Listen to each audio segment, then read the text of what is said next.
Merci à la Maison du Chély, oui, de m'avoir invité à faire cette sélection. C'était vraiment assez intéressant. On a sélectionné 15 films. Il y a de vraies propositions de mise en scène et moi, c'est ce qui m'a intéressé dans ces films-là, en fait, de faire des choix sur des regards et des points de vue assez divers. ¿Qué te decimos aquí?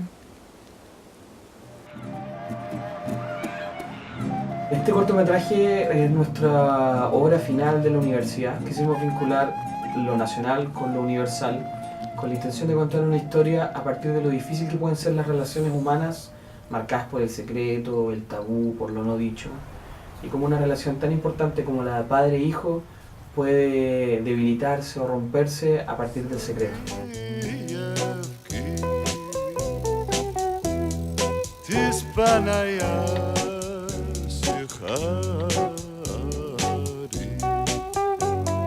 Je fais partie d'un mouvement qui s'appelle Kino, qui est un mouvement international. Et en fait, on fait des films en 48 heures avec zéro moyen et avec notre matériel à nous. Là, c'était un peu particulier, on a écrit le scénario en avance. Mais sinon, on improvise complètement sur place par rapport au lieu et tout ça, aux lumières. Moi, je ne fais pas du tout de découpage technique, j'ai ma caméra et selon le lieu, je m'adapte. Valparaíso Sonoro fue un trabajo que se realizó bajo el alero del laboratorio audiovisual Chacalab. La idea de este laboratorio era crear cortometrajes dentro de 10 días. Busqué los sonidos como parte importante de mi cortometraje porque Valparaíso es como un anfiteatro natural donde los sonidos son muy relevantes.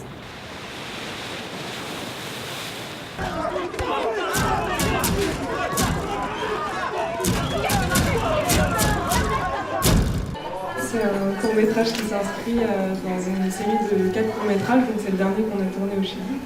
Donc on était partis pendant 5 mois et on restait 1 mois à chaque fois par région. Il y a du coup aussi un petit peu une mise en abîme à travers ce photographe de nous derrière notre caméra qui était comment tu arrives dans un pays avec une caméra à la main, comment tu vas regarder le pays, est-ce que tu vas d'abord regarder avec tes yeux ou est-ce que tu vas tout faire avec ta caméra?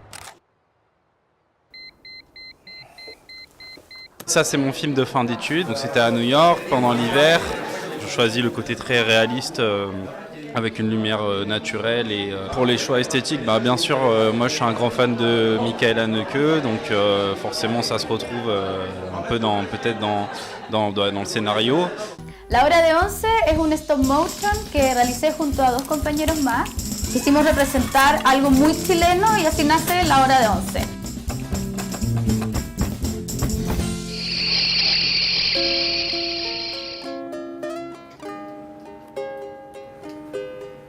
Ya la gente ya me ve y dice que soy Madonna y lo más cercano que tiene la Madonna es estar conmigo.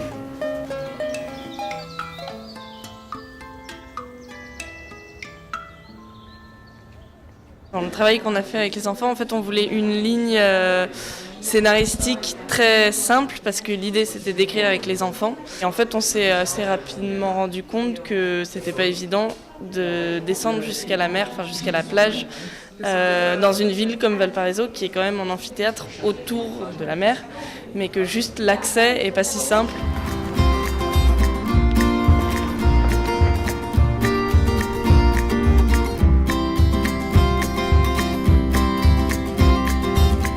Merci au festival, c'était très chouette et c'est très bonne ambiance, très naturel, c'est ce qui fait plaisir.